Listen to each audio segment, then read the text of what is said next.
कर्ता, तीसरा है करण, चौथी है चेष्टा, और पांचवा क्या है? देव। अधिष्ठान क्या है? ये शरीर, संसार, कर्म क्षेत्र, इसी में तो होगा ना कर्म। इस शरीर के द्वारा संसार में होगा, प्रकृति में होगा, तो ये तो क्या कहेगा? अधिष्ठान कहलाएगा। ये जरूरी है ना कोई भी कर्म करने के लिए, बिना शरीर के कैसे करोगे आप? कर्ता, कर्ता कौन है? जीव कर्ता बन जाता है, आत्मा कर्ता नहीं है। पर वो आत्मा का अटैचमेंट किससे हो जाता है? इस शरीर से हो जाता है, एक सूक्ष्म है के कारण कि ये मेरा है, उसमें ममता और मेरापन आ जाता है, तो उसके जरिए वो जीव बन जाता है। आत्मा नहीं कर रही है, प्रकृति ही कर्म करती है, प्रकृति ही गुणों को गुणों में बरत रही है, बात आ चुकी है, लेकिन जीव बन जाता है। जीव कौन है? आत्मा और शरीर का जो बंधन है, वहां जीव है। चित जड़ गंधी की बात हुई थी ना, सूक्ष्म है मैं वहां पर, जड़ और चेतन के बीच में, तो वो जीव ही जाता। किससे संबंध हो गया उसका? शरीर से। जब तक जिंदा रहा ये शरीर, तब तक इस शरीर से रहता है। फिर किससे रहता है? वो सूक्ष्म शरीर और कारण शरीर से भी अटैच रहती है आत्मा। वो इसी तरह हो गई कि मिसाइल जा रही है और उसमें वो बम बैठा दिया है, वो बम जो है आत्मा है। मिसाइल को खाली जान देता ना तू, क्यों पीछे लग गया, तो वो मिसाइल के जरिए उसमें पहुंच जाती है। तो ये जो है अधिष्ठान, तो कर्म कर्ता कौन हो गया? वैसे तो प्रकृति होनी चाहिए, लेकिन यहां जीव है, इस शरीर का इस्तेमाल करेगा। करण, करण मतलब औजार, इसका अर्थ है शूर, औजार।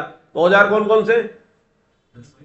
5 कर्म इंद्रिया, 5 ज्ञानेंद्रियां और मन बुद्धि अहंकार 13। ये पहले आ चुका है। वो कहा ना कि ये अध्याय जो है ना पूरा पीछा का रिपीटेशन है, सब जगह आ चुकी है सारी बातें। तो ये हो गया औजार, इसके बिना कर सकते क्या अपन? कर्ता जीव हो गया, शरीर और ये खेत हो गया, और ये औजार हो गए कौन कौन से? 10 इंद्रियां और मन बुद्धि अहंकार, सूक्ष्म शरीर करता है। और करण जो तीसरा शरीर है कौन सा? कारण शरीर, वो तो कराता सूक्ष्म शरीर है, स्थूल शरीर का उपयोग करके। करण शरीर तो उसमें अटैच हो जाता है, स्वभाव बन जाता है, वो के चिप बन जाती है वो। देव जो बन रहा है, फिर आगे लाइन आ रही है। चेष्टा क्या है? चेष्टा मतलब जो 13 चीजें वो अपने क्रिया करेंगे ना, अपनी अपनी इंद्रियां चुपचाप बैठ जाएंगी, चेष्टा नहीं होगी तो कौन सा कर्म हो जाएगा? तो 10 इंद्रियां करेंगी, मन बुद्धि अहंकार उससे करवाएगा, अहंकार का मुझे करना है, बुद्धि अनुगामी बन जाएगी मन की, मन करवाएगा, तो वो क्या होगी? चेष्टा। और फिर क्या? देव। देव क्या है? स्वभाव और संस्कार। अब ये सारे हो जाएंगे तो कहां जाएंगे? चिप में चले जाएंगे, हमारा स्वभाव बनता जाएगा। हाँ, एक तो क्या है, जो भी कर्म होगा उसका एक तो तुरंत फल होता है।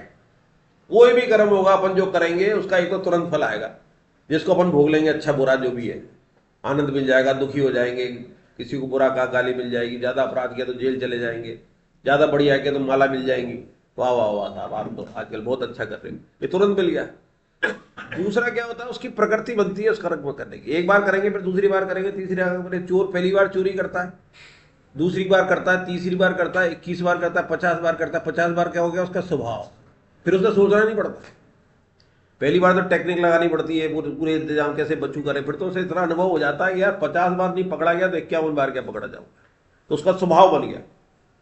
जैसे मेरे डॉक्टरी पे कर लूं, पहली बार जब पर्चा लिखा होगा तो कितना कष्ट हुआ होगा, कितनी दवाई सोचनी पड़ी होगी, ये लिखू वो लिखू वो लिखू।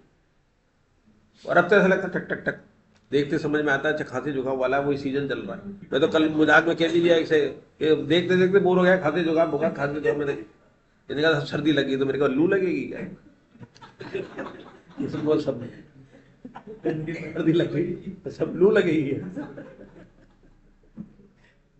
तो ऐसे करके जब 5 हो गया तो वो स्वभाव कैसे बनता है? ऐसे बनता है। तो अपने को सारी चीज पहले थ्योरी क्लियर होना चाहिए, तो स्वभाव अपन तोड़ सकते हैं। कैसे तोड़ सकते हैं? ये सारा शरीर का इस्तेमाल करेंगे, कर्ता बनेंगे नहीं, होने तो जो हो रहा है। फिर उसकी चेष्टाएं भी नहीं करेंगे, देख लेंगे अच्छी चीजें, उसकी चेष्टा करेंगे, चेष्टा अच्छी करके भगवान को सौंप देंगे। ये यश मिलेगा लेंगे नहीं, अपमान मिला तो स्वीकार कर लेंगे। जब अपने बढ़िया किया फिर भी अपमान मिल गया, गाली मिल गई, कोई बात नहीं, पुराना था प्रारब्ध कट गया, भगवान बड़ा वाह वाह वाह, कर्जा चुक गया। तो ये बेसिक समझ में आ गई ना, तो अब आगे के सारे श्लोक समझ में आएंगे। आगे ना बेसिक 5 चीजें, नाम में नहीं उलझना, बस सरल कर लो। चेष्टा मतलब जो क्रिया कर रहे हैं, ये चेष्टा ही तो है जो कर रहे हैं यहाँ बैठ के। और औजार क्या है? ये इंद्रियों के जरिए चलता है, सारी जो इंद्रिया हाथ पांव सब चलता है, मन बुद्धि अहंकार उसके अंदर बैठा हुआ ड्राइविंग है उसका, वो करा दिया। ये शरीर के जलता है, वो अधिष्ठान कहलाता है। क्रिया पता पड़ गई, कर्ता हो गया। देव क्या? वो स्वभाव बन जाता है, संस्कार कहलाते। और वो जन्मों में चलता है। और अब ये भी बात आई है कि स्वभाव बदलने के लिए जन्म मिला था, स्वभाव बदलने की पता पड़ के अब उल्टा चल लो। स्वभाव ऐसे बनता है, अब उसको कैसे ऐसे करने तो उल्टा चलते जाओ, ऐसा नहीं करेंगे, मैं लाएंगे नहीं, करता भाव लाएंगे नहीं, शरीर का इस्तेमाल ऐसे करेंगे। ये पांचों से समझ में आ गया ना, इतना सरल हो जाता है, एक बार समझ ले। अब आगे मुसीबत नहीं आएगी, जितने भी आएंगे नहीं। अब भगवान ये 6 की व्याख्या करेंगे आगे। आप तीनों श्लोक पढ़ो, 15, 16, 17। शरीर मानो भिद्यन्तर भावते नर नान्यं विपरीतं पश्चेतत्प्रहितं तत्रेव सति कर्ता मात्मानं केवलं तुयत् प्रत्यक्षकृतबुद्धित्वात् सर्वशक्ति कुर्वते यस्य महत्तरूभावो बुद्धिर्यस्य न लिप्यते हत्वापि स निकोलान् न हन्ति न निबध्यते।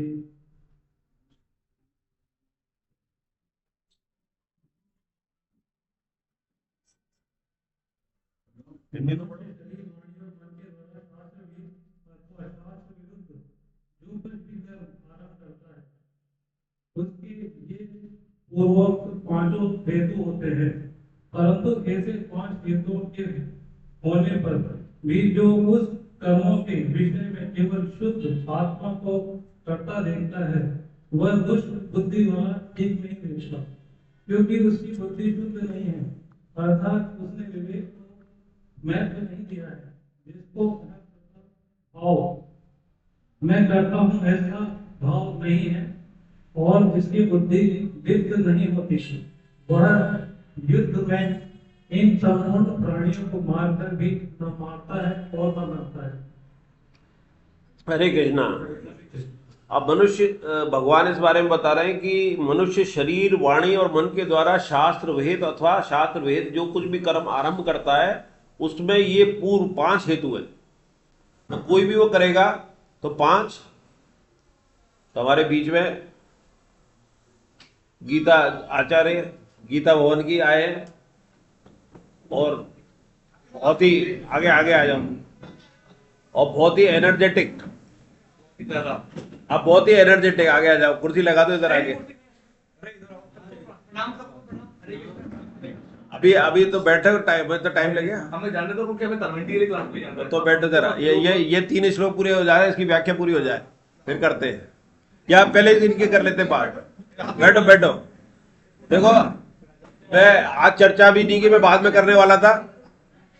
आप विनोद गौड़ हैं, पहले भी अपनी क्लास में आ चुके हैं, और गीता अग्रवाल जी जो गीता भवन में क्लास ले रही हैं, आचार्य हमारी, और ये बहुत एनर्जेटिक है। सारे जितने भी अपने क्रियाक्रम चल रहे हैं उसमें नाम हमारे दिखाई देते हैं आचार्य के रूप में, लेकिन एनर्जी पीछे से।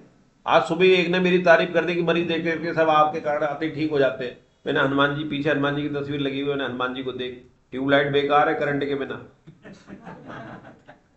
तो ये हमारे करंट है, काहे के गीता का जो भी गीता प्रचार अभियान के तहत कोटा में चल रहा है, इनकी वोल्टेज अलग अलग होती रहती है, तो वोल्टेज हमें संभालनी पड़ती है। 220 वोल्ट में बहुत बढ़िया चलते हैं, कभी कभी ऊपर चला जाता है वोल्टेज, नीचे हम जाने नहीं देते।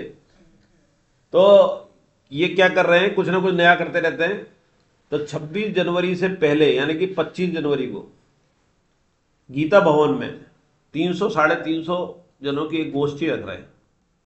के अंदर भगवान क्या कहते हैं कि मनुष्य शरीर, वाणी और मन के द्वारा शास्त्रवेद अथवा शास्त्र जो भी कर्म आरंभ करता है उसके 5 हेतु होते हैं। 5 हेतु अपन ने समझ लिए, तो 5 कारण ही होते हैं। लेकिन कोई सा भी कर्म हो, चाहे वो शास्त्र वेद हो चाहे शास्त्र विरुद्ध हो, वेद मतलब जो शास्त्रों में लिखा है या जो संतों ने कहा है या जो भगवान ने कहा है। तो भगवान ने ये कहा है कि मेरा गीता प्रचार करना, भगवान ने कहा कि बड़े ये दुश्मन है, बहुत तगड़ा है, ये इसको मार रहा, जैसे कर्ण को मारा कि शस्त्र नहीं उठा रहा कि जमीन में बैठा, तो भगवान ने कह दिया मार। अभिमन्यु को मारा इसने अभी अभी, तो उसने विधर्मी को तो फिर विधर्मी की तरह भी मारा जा सकता है, नहीं तो पकड़ में नहीं आएगा वो। जैसे अभी आतंकवादी होते हैं, छुपा होता है, तो उसके लिए कानून की डिक्शनरी थोड़ी देखते हैं कि भैया इसको पकड़ेंगे, इसको सजा दिलाएंगे, गोली मारनी है उसको, तो गोली मारनी। साधक संजीवनी 25 तारीख को वहीं पे दे देंगे, 200 रुपए वाली जुटते।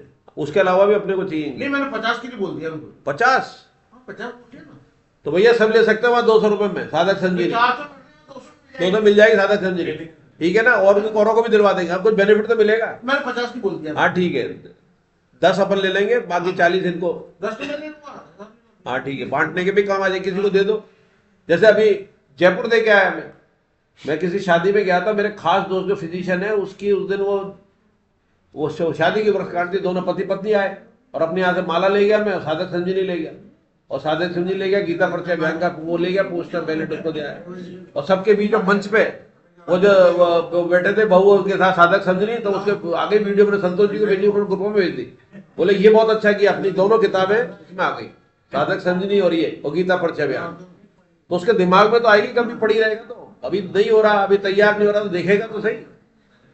और ये एक संत ने कहा था एक बार टीवी पे, मैंने आज से 20 साल पहले पकड़ ली थी बात, कि आप क्या बुके देते हो, बुके देते हो, बुक दो धार्मिक किताब, वो कभी भी उसके नहीं पढ़ने में आएगी तो घर में किसी के पढ़ने में आएगी, पीढ़ी के अंदर पढ़ने में आएगी। इसलिए धार्मिक किताब देनी चाहिए अपने को बुके की जगह। तो तब से निर्णय ले लिया कि जब भी होता है तो मैं किताब, भले ही कोई और साथ में जो चीज दे रहे हैं भौतिक वो दे दो, लेकिन एक साथ में किताब दे दो। ये नहीं रिटायरमेंट वाले को दो, जवान को भी दो। जब तो शादी ब्याह के अंदर आपने गीता जी दी तो क्या दिक्कत है, वो किताब दे दो शादी ब्याह में। ये धीरज खन्ना जी ने कहा, धीरज खन्ना जी ने कहा कि वो गृहस्थ कैसे रहे, वो किताब में मैंने पिछली बार दिखाई थी ना, बताई थी ना, वो तो 10, 15, 20 रुपए की किताब है, वो मिल जाती है। ये 3 फॉर्म आज भरे हैं और एक किताब दी है कल्पना जैन जी। ठीक है, ये नए वाले पुराने? पुराने, तीनों 3 पुराने। तो ये 1500 के गौरव, सुनील और 1500। मैडम। हाँ, कुसुम दत्ता मैडम। और सब जने एक एक दो बनाओ, अपने क्लास का रिजल्ट बढ़िया जाना चाहिए, हर क्लास में वो चेक कर रहे हैं कितने आ रहे हैं टोटल, तो उसके नंबर भी हैं। और जो अगर आपने 2 को जोड़ लिया और 2 ने आगे 10 को जोड़ लिया तो आपका चेन बन गई एमवे की तरह, भक्ति की चेन। तो ये इसमें क्या था कि जो अब इसमें बहुत महत्वपूर्ण बात क्या है कि आपने ये जो शास्त्र वेद और शास्त्र विरुद्ध जो भी कर्म आरंभ करता है, कर्मों का आरंभ होता है, पहले बात कर चुके हैं, निष्काम वाले आरंभ नहीं कहलाते, वो तो अपने आप। और कर्मों का आरंभ कैसे होता है, अपने अंदर स्फूर्णा चलती रहती है, स्फूर्णा में संकल्प विकल्प आते हैं, ये आया तो करूं या ना करूं, हम जिसको पकड़ लेते हैं वही कर्म बंद हो जाता है, वो क्रिया में आ जाता है। पकड़ लिया आपने तो आता है, पकड़े नहीं, सब एक दूसरे से मिली हुई है, स्फूर्णा चलेंगी, मन में विचार आएंगे, एक विचार के बाद दूसरा विचार। कोई भी विचार ऐसा नहीं जिससे पहले कोई विचार ना हो और आगे विचार ना आना हो। अगर आपने झाड़ रोक दिया विचार को, वहीं स्फूर्णा खत्म। यह आपके अंदर शक्ति है। उस विचार को शून्य करना सबसे बढ़िया तरीका क्या है, राम राम राम राम राम राम राम। कोई विचार ही नहीं आएगा, विचार के लिए जगह मत छोड़ो। और उसको भी राम राम कैसे बोलना, उसको देखना और सुनना। या तो इतनी स्पीड में पकड़ोगे, स्पीड पे ही ध्यान रहे, तक तक तक तक तक तक माला, मेरी माला पूरी, मेरी माला पूरी। इस बात में चलो ध्यान जा रहा है कि मेरी माला पूरी करनी है, तो गया, विचार तो नहीं आएगा ना। भले ही राम भी नहीं आ रहा है, लेकिन यही चल रहा, मेरी माला पूरी नहीं हो रही, उसकी 16 माला करनी करनी करनी करनी करनी करनी, तो दूसरा विचार नहीं घुसेगा। ये फायदा है। तो राम तो आ ही जाएगा फिर एक दिन, जब जिसके राम राम राम की लट लग गई तो फिर अकेले में बैठा होगा तो राम राम गूंजेगा। ये उसका प्रभाव है 16 माला का। फिर 32 भी हो जाएगी, वो गिनती 16 तो गिनती की करी, 16 वैसे ही होने लग जाएगी। तो इसलिए राम राम बोलना या हरे राम हरे कृष्णा, मेरे गुरुदेव ने कहा था कि आप शॉर्ट में ले आओ। तो जो स्वामी जी देखना हरे राम कृष्ण की बात तो करते हैं, लेकिन जब भी करेंगे राम राम की करेंगे, राम से स्टार्ट करेंगे, राम राम की बोलेंगे। इसका मतलब आखिरी तत्व तो राम पे लाना है, वो इतना सरल है। और गुरुदेव ने भी कहा कि सगुण साकार की वालों को, भक्ति प्राप्ति करने वालों को आपको राम राम बोलना चाहिए, और निर्गुण निराकार वालों को तुम हो नहीं तो वो ओम का है। तो जबरदस्ती हमारे है तो गृहस्थी में ओम ओम कर रहे हैं, वो 10 मिनट 15 मिनट तो गुंजायमान कर दिया है, अच्छी बात, बुरी नहीं है, लेकिन सिद्धि नहीं होगी उससे। तो राम राम राम राम राम राम राम राम राम राम राम राम, इसी बात का याद आ जाए, राम राम क्लास में बात हुई थी, राम राम राम राम राम राम।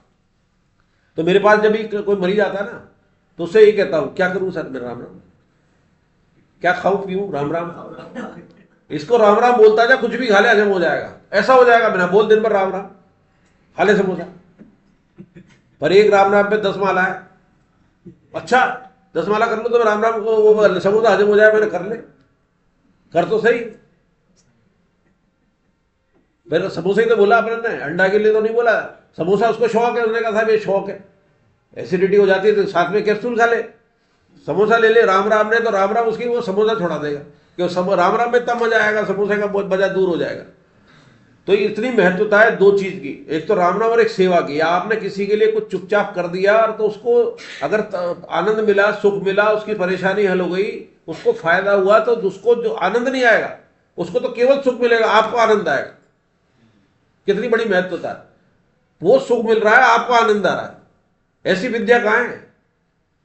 और कोई चीज दे के और आप गाते रहो उसको कि मैंने तो 10,000 की रसीद कटाई, मैंने 1,000 की कराई, तो आनंद भी नहीं आएगा, अहम आएगा, और अहम का परिणाम क्या है? नरकों में जाना। तो इसलिए 5 हेतु कर्मों का आरंभ क्या है कि कुछ भी कर्म आरंभ करता है उसने 5 हेतु होते हैं, अपन ने पढ़ लिए, 5 के बिना नहीं होगा। तो वे उसके विषय में केवल शुद्ध आत्मा को करता देखता है। कितना मूर्ख है, आत्मा को ही करता देखता है, वो आत्मा कर रही है, जबकि हम कह रहे हैं कि प्रकृति करा रही है। आत्मा का कोई लेना देना नहीं है, अकर्ता है आत्मा, निर्विकार है आत्मा। तो वो उसी को देखता है। तो वो क्या है? दुष्ट बुद्धि वाला ठीक नहीं देता। दुर्मति शब्द इस्तेमाल किया है भगवान ने इसमें। दुर्मति, दुष्ट बुद्धि। दुष्ट कौन होता है? जो सबके लिए बुराई चाहता है, अच्छे विचार ही नहीं है, अपना भी हत्या करता है, वो दुष्ट बुद्धि वाला। तो दुष्ट वाला ठीक नहीं देता क्योंकि उसकी बुद्धि शुद्ध नहीं है। और शुद्धि क्या है? कि मैं शरीर नहीं हूं। सबसे बड़ी अशुद्धि क्या है? कि मैं शरीर हूं, मेरा शरीर है, सबसे बड़ी अशुद्धि है। तो वो शुद्ध बुद्धि नहीं है उसके, अर्थात उसने विवेक को महत्व नहीं दिया। विवेक कह रहा है कि तू शरीर नहीं है, तो उसने महत्व बुद्धि ये नहीं दी। महत्व बुद्धि है कि मैं शरीर हूं, मुझे तो एंजॉय करना है, इस्तेमाल करना शरीर का, फिर मिले ना मिले। वो तो का है ना, ये शरीर मिले ना दोबारा, जो कर ले आ रहा है, तो वो उसी में रहते हैं। उनको ये मतलब नहीं है आगे पीछे का। अभी जो कल हमारी आचार्यों की विवेचना हो रही थी, बैठे था परसों तरसों, तो एक बच्ची बोली, मुश्किल से 12-13 साल की थी, इतना बढ़िया बोली। वो स्वामी जी ने सत्संग में उससे एक दिन पहले ही कहा था। उस बच्ची ने विवेचना करी कि मेरी सहेली पूछती है कि और चीज तो दिखती है, और दिखती है तो हम देखते हैं ये है, ये है, ये है, आंखों से दिखती है, तो भगवान तो दिखता ही नहीं, कैसे विश्वास करें? तो उसमें उत्तर स्वामी जी ने दिया था। उस सत्संग का आधार लेकर बच्ची ने उसको, अपनी सहेली को, 10-12 साल वाली को जवाब दिया, क्यों नहीं, हवा दिखती है क्या? क्या बात है? मां से पैदा होते हुए देखा तूने अपने आप को? विश्वास है ना कि मां है। फिल्मों में तो दिखाते थे वो नकली मां है, असली नहीं है, असली तो दूसरी थी। ये तो गोद आई है, पता ही नहीं था उसको, आखिरी 20 साल 25 साल में पता पड़ता है, और असली मां लेने आ जाती है तो वो नहीं जाती ना उसके साथ। मेरी तो यही मां है, पेट उसका पैदा हुआ, मेरी मां है। आखिरी में कृष्ण किसको मां मानते थे? यशोदा को। देवकी का तो जिक्र ही नहीं आता। यशोदा यशोदा की थी बात, गोपी और यशोदा, गोपी और यशोदा या राधा। तो ये तो बुद्धि शुद्ध नहीं है, उसने विवेक को महत्व नहीं दिया। जिसको अहंकार भाव में मैं करता हूं ऐसा भाव नहीं है, और जिसकी बुद्धि लिप्त नहीं होती, वह इन संपूर्ण प्राणियों को मारकर भी नहीं मारता और न बनता है। तो पहले तो जिनकी लिप्त होती है वो बता दिया, तो वो तो क्या बता दिया? दुर्मति है, इतनी बड़ी वो दे दी। और इसमें क्या बता दिया? कि बंधन मुक्त हो जाता है। मारने वाला कर्म करके भी युद्ध में वो बंधन में नहीं बनता, इन संपूर्ण प्राणियों को मारकर भी नहीं मरता। तो इसमें कोई प्रश्न तो नहीं, क्योंकि इसमें अपन सारी जितनी भी व्याख्या लिखी अपन सब कर चुके। आप जितना पढ़ोगे अपन कर चुके। और इसमें एक जरूर आता है कि कच्चा में और एक पक्का में, स्वामी जी कहते हैं अपने सत्संग में। सत्संग सुनते रहोगे तो जो भी ये पढ़ोगे तो रिवीजन लगेगा। स्वामी जी का जिसने 1 साल 365 दिन सत्संग सुन लिया, तो ये गीता जी में पढ़ते हुए रिवीजन लगेगा। और ये स्वामी जी ने कहा था, स्वामी जी ने कहा था। और नवदा भक्ति में पहली कौन सी है? नवदा भक्ति में श्रवणम। नवदा भक्ति पता है? 9 तरह की भक्ति पता है? नवदा भक्ति श्रवणम वाली 2 तरह की, एक तो कपिल भगवान ने कही है और एक शबरी को भगवान राम ने कही। तो श्रवणम, कीर्तनम, स्मरणम, अर्चनम, वंदनम, पाद सेवनम, दास्यम, साख्यम और आत्मनिवेदन, ये 3-3 के 3 टुकड़े। पहले वाले में तो दूर से होती है, पर पहला का श्रवण। आप सुनोगे तभी तो पता पड़ेगा कि यार भगवान ऐसे, भगवान ऐसे। वह कथा हो रही है, सुनोगे ना। पढ़ने वाला तो भी भूल जाओगे। आपने एक बार पढ़ा कि काला तालाब में कथा हो रही है, पर 10 जने आपके मरीज के रूप में या जो भी मिलने वाले हैं यार कि यार सुना है उस दिन तो वो क्या बड़े नेता का नाम लिया, कथा यार भीड़ बहुत आ रही है यार, अखबार में आ रहा है यार बहुत। आप तो एक बार ही पढ़ोगे, पर कोई कथा कर रहा है, अच्छा आ रहा है, उत्तम स्वामी जी आ रहे हैं। तो श्रवणम हुई ना, श्रवणम की इतनी शक्ति है, इतनी शक्ति है कि सब गौण है। आप श्रवणम पकड़ लो, 9 अपने आप मिल जाएगी। आप आत्मनिवेदन तक आप पहुंच जाओगे।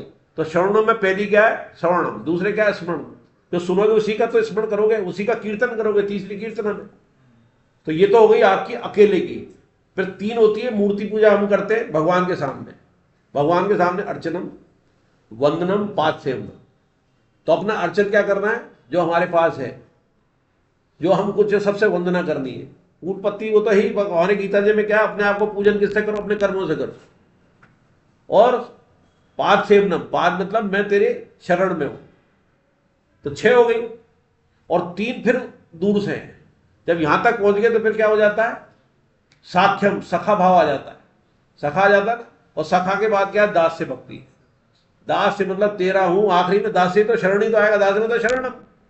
तो आखिरी में जो 18 बाई 66-64 तक ले जा रहे हैं भगवान ये 700 श्लोक में, वो शरणम कह देगा जब अर्जुन ने कहेगा कि अब जो कुछ कहोगे मैं करूंगा, मेरी स्मृति लब्धा, मेरी स्मृति आ गई है, आप जो कहोगे मैं करूंगा।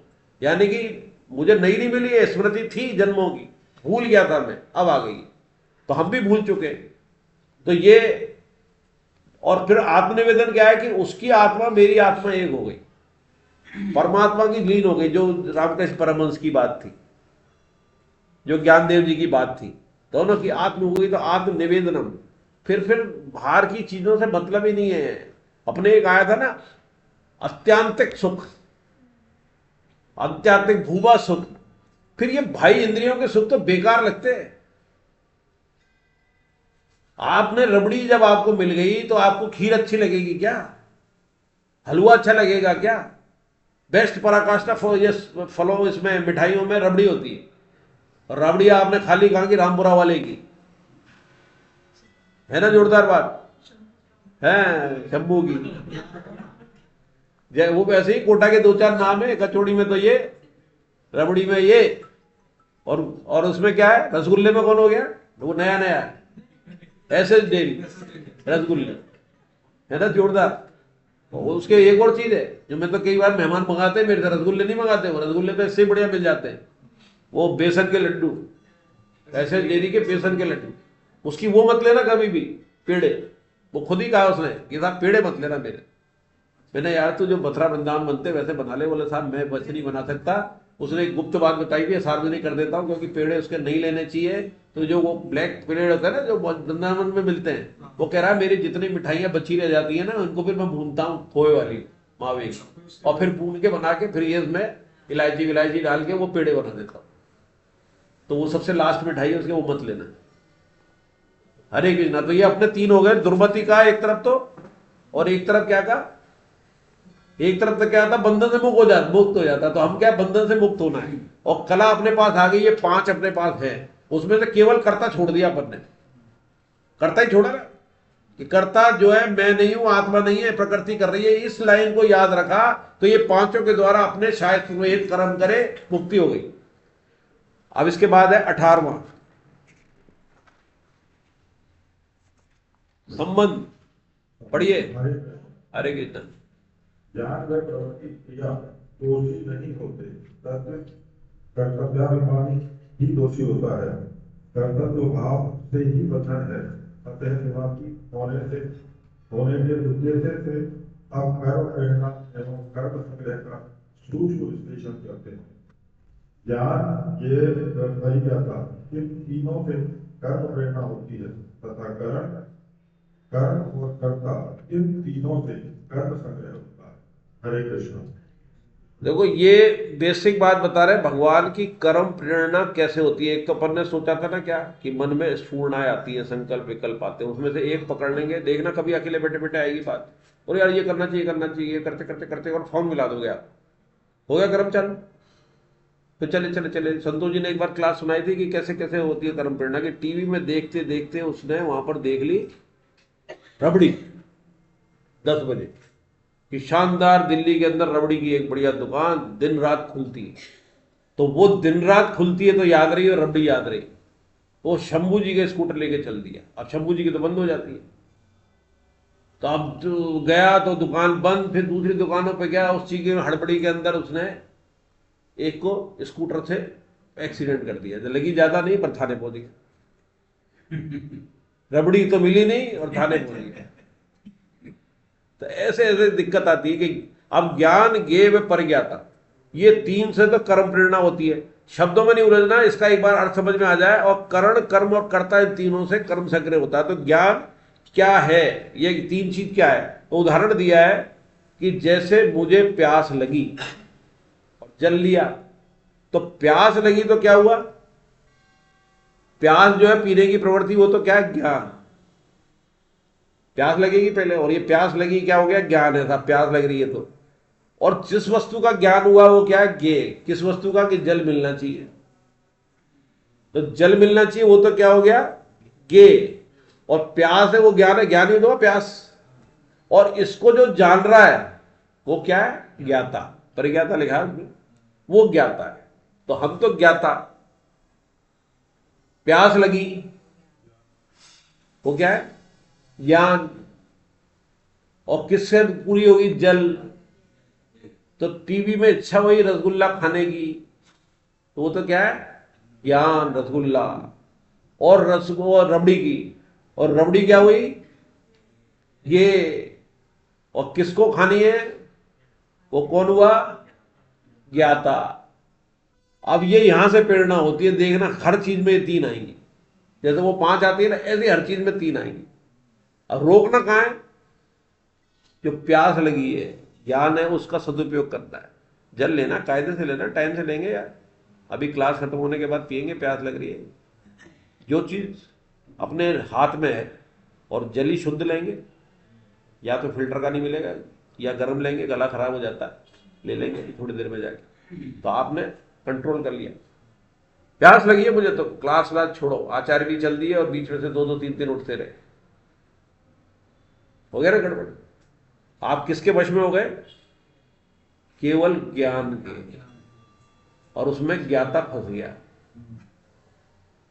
तो इसी से बंधन हो जाए, कर्म संग्रह हो जाए। करण, कर्म और कर्ता, इन तीनों से कर्म संग्रह होता है। करण क्या है? औजार। कर्ता हमने मान रखा है, जबकि प्रकृति है। और कर्म क्या है? जो उसके लिए अपन कर रहे हैं। यहां तक तो आ गया। इन तीनों में से एक भी ना हो तो कर्म प्रेरणा नहीं होती। तीनों होनी जरूरी है, तो कर्म प्रेरणा होगी। इसमें सबसे पहले ज्ञान को लिया, अपन ने बात कर ली, ज्ञान ही पे रोक लेते हैं अपन। दोनों एक ही है। परिज्ञाता मतलब बार बार होती है ना हमारे, तो हम परिज्ञाता हो गए, कभी इसकी हुई वो। ज्ञाता में तो एक ही हो जाए ना, जैसे अपन ने कहा था एक निश्चयात्मक बुद्धि, वहां तक तो सही है। लेकिन कभी ये, तो चारों से परि माने कहते हैं ना, परिग्रह। अपरिग्रह घिरा रहता है ना इनसे, ज्ञाता। परि शब्द कहां से बना है? परिगम्मा। परिगम्मा, तो परिगम्मा होती है उसकी ज्ञान की, चारों तरफ ज्ञाता के। ये छोड़ेगा तो वो आ जाएगी। तो फिर वहां अपना कौन सा श्लोक कब आएगा? एक निश्चयात्मक बुद्धि आया था ना उस समय, कि विभिन्न शाखाओं वाला बर्बाद होता है। तो विभिन्न शाखाओं में वो परि है। जिस दिन केवल ज्ञाता हो जाएगा, केवल ज्ञाता क्या हो जाएगा? ज्ञाता को नष्ट नहीं कर सकते, ज्ञाता तो होना जरूरी है। ज्ञाता कोई तो ज्ञान होगा कि मेरे को क्या करना है, तो वो तो हो गया ज्ञाता।